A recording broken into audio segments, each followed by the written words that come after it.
channel. Myself Dipali Shah and you are watching Dipali Man Science Classes. तो last session में मैंने आप लोगों को मेटल्स और नॉन मेटल्स के बारे में बताया था, जिसके 2 सेशंस जो है वो हो चुके हैं, फर्स्ट सेशन और सेकंड सेशन। जिसमें फर्स्ट सेशन में मैंने आप लोगों को एलिमेंट्स के बारे में और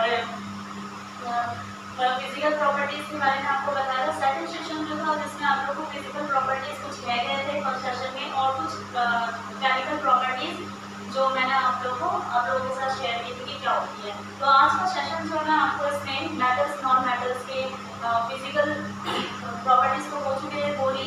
आज जो हम लोग केमिकल प्रॉपर्टीज के बारे में और उसके कुछ डिफरेंसेस जो है वो मेटल और नॉन मेटल में क्या होते हैं, तो उसको हम लोग आज देखते हैं। ठीक है, तो चलिए देखते हैं क्या है इसमें।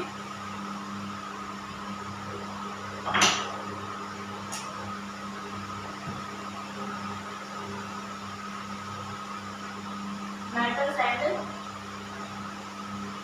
Non metals.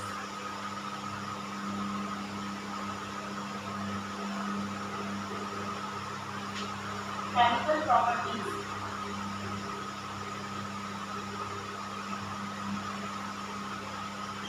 जिसमें फर्स्ट था हमारा कि अगर मेटल अगर ऑक्सीजन के साथ अगर रिएक्ट करता है तो किस चीज को फॉर्म करता है।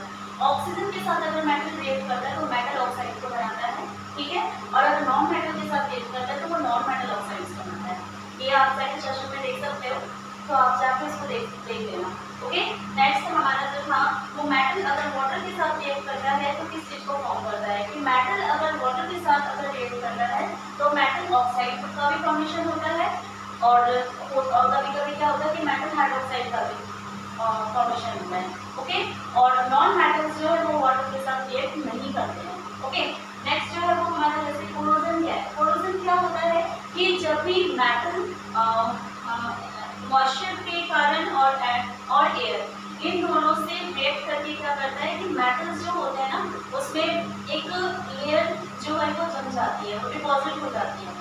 जैसे कि आप लोहे को देखते हो कि वो जो होता है, आप जब नया देखते हो तो वो आपको ठीक मतलब चमकता हुआ दिखाई देता है, लेकिन कुछ दिनों बाद आप क्या देखते हो कि उसके ऊपर जंग लगना स्टार्ट हो जाता है, जिसको रस्टिंग ऑफ आयरन कहते हैं। ठीक है, इसी तरह से दूसरे मेटल्स में भी होता है, जिसको क्या कहा जाता है, कोरोजन कहा जाता है। क्लियर है, जिसको कोरोजन कहते हैं। ओके, फॉर एग्जाम्पल जैसे हम लोग जैसे कॉपर में भी देख सकते हैं, जैसे कॉपर है, कॉपर प्लस वाटर। कॉपर में क्या होता है कि कॉपर जो है ना वो भी एयर के मॉइस्चर के कांटेक्ट में आने की वजह से उसके ऊपर एक ग्रीनिश कलर की लेयर चढ़ जाती है, तो वो क्या है, वो कोरोजन ऑफ कॉपर है। फिर इसी तरह से जैसे सिल्वर है, सिल्वर में भी क्या होता है कि जब हम लेके आते हैं तो वो बहुत ही चमकता और शाइनी दिखाई देता है, बट क्या होता है कि वो भी पॉल्यूशन के कारण उसमें भी क्या होता है कि एक ब्लैक कलर का उसके ऊपर एक लेयर चढ़ जाता है, और वो किसके कारण होता है, वो होता है हाइड्रोजन सल्फाइड के कारण। ठीक है, तो वैसे में सिल्वर हाइड्रोजन सल्फाइड के रिएक्शन से क्या होता है, कॉपर सिल्वर सल्फाइड बनाता है, इसी प्रकार इसका कलर जो है वो हमें ब्लैक कलर का दिखने लगता है। ठीक है, मैं आपको यहाँ पे एक क्वेश्चन के थ्रू आपको समझा रही हूँ कि वो क्या होता है। ओके, फर्स्ट जैसे मैंने आपको बताया कि कॉपर जो है वो अगर वाटर के साथ रिएक्ट करता है प्लस कार्बन डाइऑक्साइड मीन्स की एयर में मैंने जैसे आपको बताया, और प्लस ऑक्सीजन, तो इसके साथ जब ये रिएक्ट करता है तो इसी रिएक्शन के साथ किस चीज का फॉर्मेशन होता है, copper hydroxide. Okay, plus CuCO3। तो यहाँ पे ये जो है वो आपको क्या है, यहीं पे आप इसी के कारण क्या होता है कि यहाँ पे आप क्या देखते हो, कॉपर हाइड्रोक्साइड बन जाएगी। ओके, और यहाँ पे क्या है, कॉपर कार्बोनेट, तो इसी की वजह से इसका कलर जो है वो ग्रीनिश कलर का दिखने लगता है। फिर जो नॉन मेटल्स होते हैं, नॉन मेटल्स जो होते हैं वो मेनली जो है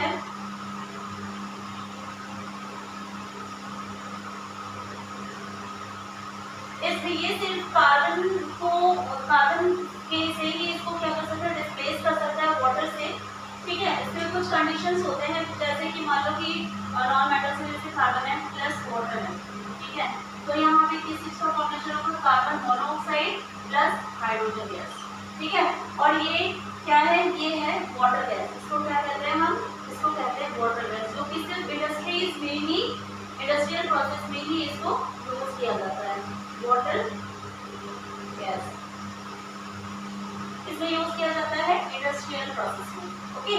अब नेक्स्ट जो है कि अगर मेटल्स, अगर एसिड, मेटल्स और नॉन मेटल्स अगर एसिड के साथ रिएक्ट करते हैं तो किस चीज का फॉर्मेशन होता है?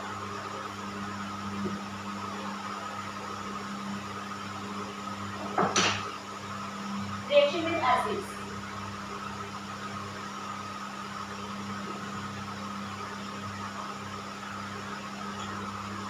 जब मेटल एसिड के साथ रिएक्ट करता है तो किस चीज का फॉर्मेशन होता है? सॉल्ट प्लस हाइड्रोजन गैस का। ठीक है, जब भी मेटल एसिड के साथ रिएक्ट करता है तो इस रिएक्शन के कारण सॉल्ट प्लस हाइड्रोजन गैस का फॉर्मेशन होता है। फॉर एग्जांपल जैसे हम ले लेते हैं, मान लो कि सोडियम, सोडियम क्या है? एक मेटल है। अगर ये हाइड्रोजन क्लोराइड के साथ अगर रिएक्ट करता है तो किस चीज का फॉर्मेशन होगा?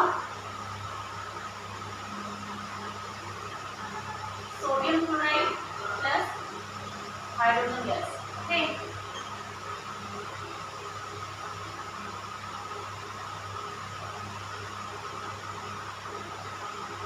ये होगा सॉलिड स्टेट में, ये होगा एक्वस, ये बन गया आपका सॉल्ट और ये है hydrogen gas.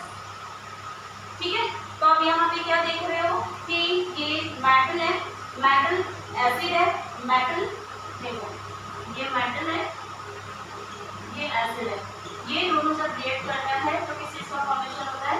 Salt plus hydrogen gas. Clear है? तो ये सॉल्ट प्लस हाइड्रोजन गैस का फॉर्मेशन होता है। नेक्स्ट जो है नॉन मेटल्स जो है, इसमें अगर आप और एक दो एग्जांपल मैं आपको बता सकती हूँ, जैसे मान लो कि मैग्नीशियम है, अगर वो H2SO4 मींस कि सल्फ्यूरिक एसिड के साथ अगर रिएक्ट करता है तो किस चीज का फॉर्मेशन होगा? फॉर्मेशन होगा मैग्नीशियम सल्फेट, जो कि सॉल्ट है, प्लस हाइड्रोजन गैस का फॉर्मेशन होगा। ठीक है, मैग्नीशियम प्लस सल्फ्यूरिक एसिड, किस चीज का फॉर्मेशन होगा? Magnesium sulphate plus hydrogen gas. ठीक है, जो कि यहाँ पे सॉल्ट है और ये हाइड्रोजन गैस है। तो ये एसिड के साथ रिएक्ट करने से होता है। ये metals, when metals react with, metals reacts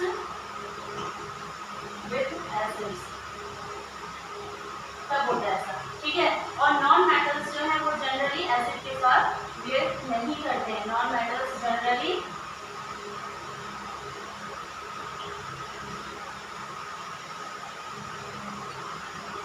not reacts with acids. Okay, तो नॉन मेटल्स जो है वो जनरली एसिड के साथ रिएक्ट नहीं करते हैं। तो ये केमिकल प्रॉपर्टीज है, ये सारे थे। नेक्स्ट जो है हम लोग यहाँ पे डिस्प्लेसमेंट रिएक्शन के बारे में देखेंगे कि डिस्प्लेसमेंट रिएक्शन क्या होता है। डिस्प्लेसमेंट रिएक्शन में क्या होता है कि रिएक्टिविटी सीरीज है जिसको आप लोगों को देखना है। उसके पहले हमें रिएक्टिविटी सीरीज क्या है मेटल्स के ये देखना है। इस रिएक्टिविटी सीरीज में क्या होता है, एक सीरीज होती है और उस सीरीज में सबसे ऊपर जो होता है वो सबसे ज्यादा रिएक्टिव होता है, सबसे जैसे जैसे वो नीचे की ओर डाउन होता जाता है वैसे वैसे उसका जो रिएक्शन होता है वो धीरे धीरे क्या होता है, कम होता जाता है, रिएक्टिविटी इसकी कम होती जाती है। तो सबसे ऊपर क्या है रिएक्टिविटी सीरीज में, जैसे पोटेशियम है, सबसे पहला क्या है पोटेशियम, इसके बाद है सोडियम,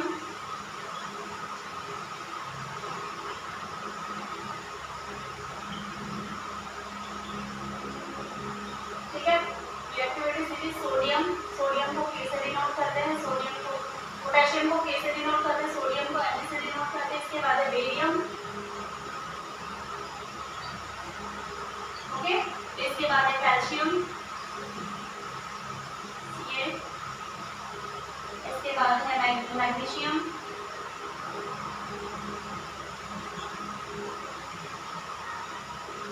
इसके बाद है एल्यूमिनियम,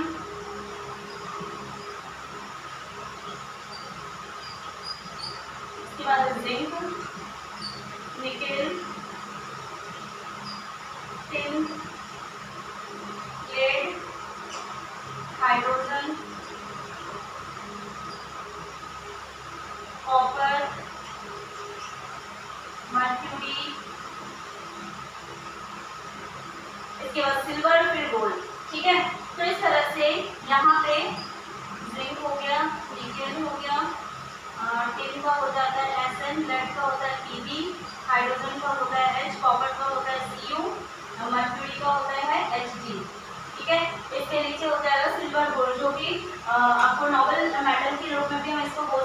ये बहुत ही कम रिएक्टिव होते हैं, ठीक है। तो ये जैसे जैसे ऊपर की ओर जाता है तो रिएक्शन जो होता है उसका रिएक्टिविटी जो होती है वो ज़्यादा होती है, जैसे जैसे वो नीचे की ओर आता हुआ दिखता है तो उसका रिएक्शन जो होता है वो कम होता है। मीन्स कि पोटेशियम जो है सबसे ज़्यादा रिएक्टिव है, इसके बाद सोडियम रिएक्टिव है, इसके बाद जो है वो बेरियम। इस तरह से ये सीरीज जो है वो दिया गया आपको, ठीक है।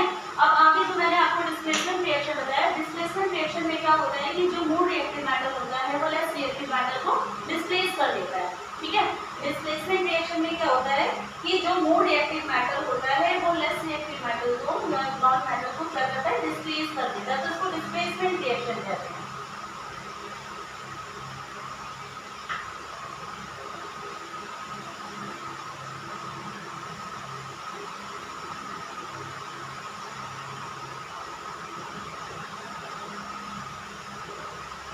more reactive matters displace less reactive matter।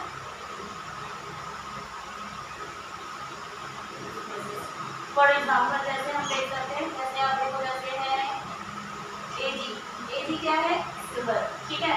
Silver अगर ZnSO4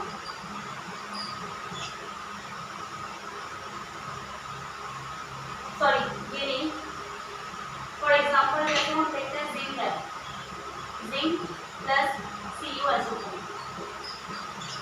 Zn जो है वो कॉपर से क्या, जिंक जो है वो कॉपर से ज़्यादा रिएक्टिव है, ठीक है। जिंक क्या है, कॉपर से ज़्यादा रिएक्टिव है, तो क्या हो जाएगा, ये इसको यहाँ पे डिस्प्लेस कर देगा। दैट मीन्स क्या होगा, जिंक सल्फेट बनेगा प्लस यहाँ पे क्या बनेगा, कॉपर, ठीक है। कॉपर जो होगा वो सॉलिड स्टेट में होगा और जो ZnSO4 है वो एक्वस स्टेट में होगा, ठीक है। ZnSO4 मीन्स जिंक सल्फेट और Cu मीन्स कॉपर, ठीक है। तो ये डिस्प्लेसमेंट रिएक्शन है, ओके। तो ये था आपका chemical properties of metals and non metals. Next जो है आपका है uses of metals and non metals. Uses of metals and non metals में क्या होता है कि कुछ जैसे मेटल में हम लोग आयरन ले सकते हैं, कॉपर है, जिंक है। इसको क्या होता है कि जो कुछ आयरन है, आयरन से क्या होता है ब्रिजेस वगैरह, ब्रिज बनाए जाते हैं, कुछ ऐसे फिर गेट वगैरह भी बनाए जाते हैं, तो ये आयरन के यूजेस हैं। फिर जिंक के यूज, फिर वायर भी बनते हैं, कॉपर भी इसी तरह से कॉपर के यूटेंसिल्स भी बनते हैं, इसके वायर भी बनाए जाते हैं क्योंकि ये बहुत ज़्यादा क्योंकि ये गुड कंडक्टर ऑफ इलेक्ट्रिसिटी होता है, तो इससे वायर भी बनाए जाते हैं। जैसे एल्यूमिनियम है, एल्यूमिनियम क्या होता है कि बहुत ही लाइट वेट का एक मेटल है, जिससे जो मेडिसिन वगैरह उसको पैक किया जाता है, फिर फूड पैक किए जाते हैं, तो ये एल्यूमिनियम के बने हुए एल्यूमिनियम के यूटेंसिल्स बनाए जाते हैं। उसी तरह से जिंक जो है, जिंक को भी क्या किया जाता है कि जो एक तरह से मतलब गैल्वेनाइजेशन का प्रोसेस किया जाता है। दैट मीन्स कि एक लोहे की जैसे पुल है उसके ऊपर जिंक की एक लेयर चढ़ा दी जाती है, जिससे जो लोहा है उस पर क्या होगा, जंग नहीं रहेगा, मीन्स कि रस्टिंग ऑफ आयरन से हम उसको बचा सकते हैं। तो ये जिंक से भी किया जा सकता है, उससे भी बहुत सारे इसके यूजेस हैं। इसी तरह से गोल्ड है, सिल्वर है, जिसको यूज़ किया जाता है ज्वेलरी को बनाने में, फिर स्टैचू, फिर डेकोरेटिव मटेरियल्स को बनाने में गोल्ड को भी यूज़ किया जाता है, सिल्वर को भी यूज़ किया जाता है। तो ये यूजेस थे मेटल्स के, ओके। कुछ नॉन मेटल्स के यूजेस जैसे हाइड्रोजन है, हाइड्रोजन को अमोनिया, मिथाइल अल्कोहल इन सबको बनाने में यूज़ किया जाता है। फिर सल्फर हो गया, इसको सल्फ्यूरिक एसिड को बनाने में यूज़ किया जाता है। ग्रेफाइट हो गया, इसको इलेक्ट्रोड्स को, ड्राई सेल के इलेक्ट्रोड्स को बनाने में यूज़ किया जाता है। तो इस तरह से मेटल्स, नॉन मेटल्स के बहुत सारे यूजेस हैं। एक आपका एलॉयस, एलॉयस क्या होता है कि जिसमें दो डिफरेंट मेटल्स को या नॉन मेटल को मिला के एक नया मटेरियल बनाया जाता है, जिसको एलॉय कहा जाता है, ठीक है। जैसे फॉर एग्जांपल हम ले लेते हैं, जैसे आपका हो गया ब्रास हो गया, ठीक है। इसके बाद ब्रास के बाद स्टील हो गया, स्टेनलेस स्टील हो गया, देन ब्रॉन्ज हो गया। तो ये जो है वो एलॉय होते हैं जिसमें दो या दो से अधिक मेटल्स को मिला के या उसके साथ नॉन मेटल को मिला के बनाया जाता है। इसकी भी बहुत सारी प्रॉपर्टीज होते हैं। जैसे स्टेनलेस स्टील जो है वो बनाया जाता है, उसमें आयरन होता क्रोमियम, निकल, कार्बन, ये सारी चीजें होती है एलॉय में, ठीक है। एलॉय है जैसे स्टेनलेस स्टील है, इसमें क्या क्या आयरन होता है, इसके बाद क्रोमियम होता है, निकल और कार्बन, इन सबको मिला के बनाया जाता है। और इससे क्या होता है कि इसमें आयरन होते हुए भी इसमें जंग नहीं लगता, ठीक है। अभी लाइट वेट पर ही होता है निकल प्लस कार्बन। इसको यूटेंसिल्स में बनाया जाता है। फिर ब्रॉन्ज हो गया, ब्रास हो गया, जिसको कॉपर से, कॉपर, टिन और कॉपर जिंक से, जैसे कि ब्रॉन्ज है, ब्रॉन्ज जो है वो बनाया जाता है कॉपर प्लस टिन को लेकर मिला के, कॉपर और टिन को मिला के बनाया जाता है। जो ब्रास है वो भी क्या होता है, कॉपर और जिंक को मिला के बनाया जाता है, ठीक है। तो ये भी क्या होता है, हार्ड होते हैं, कोरोजन रेसिस्टेंट होते हैं, इससे मेटल्स बनाए जाते हैं, स्टैचूज बनाए जाते हैं। तो इस टाइप के इसके यूजेस है एलॉय के। तो ये चैप्टर जो है वो मेटल्स नॉन मेटल्स का आपका यही था, जिसमें मैंने आप लोगों को 3 सेशंस में कराया है। जिसने फर्स्ट और सेकंड सेशन नहीं देखा है वो जाके आप देख सकते हैं, फर्स्ट सेशन और सेकंड सेशन। और आई होप कि आप लोगों को मैं समझा पाई हूँ। अगर आप लोगों को अच्छा लगे तो प्लीज़ मुझे like, share, subscribe and comment करें कि आपको कैसा लगा। And please keep support me and thanks for your comments. मुझे बहुत सारे कमेंट्स भी मिले आपके, तो मैं कोशिश करूँगी कि अगर मुझे जहाँ पे लगा कि मैंने कुछ थोड़ी बहुत जो कमियाँ हैं आप लोगों को लगी कि मैंने यहाँ फ़ोटो लगाना चाहिए, मैं ज़रूर करूँगी, मैं लगाऊँगी ज़रूर फ़ोटो की, अपने पिक लगाऊँगी। तो thanks for watching and keep watching. Thank you.